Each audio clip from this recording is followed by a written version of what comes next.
As a paint line, we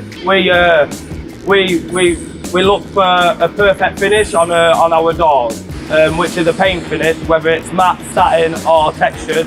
So from the start of our process, what happens is we're fed a door from fabrication. As we get a door, we match it up with the framework. We then put that job together, find its needed hardware. We then put that all together, put it onto our trestles at the start of the paint line. We wipe it to get any oil marks off or anything that's come off the machine.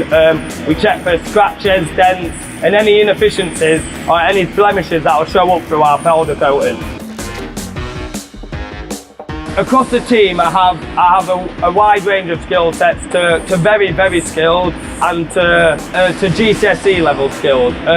We are one team, and even at 18 and even at 52, they work exactly the same. The capacity is the same. That is very important to me. You have to be able to work with the team to ensure the quality of our product.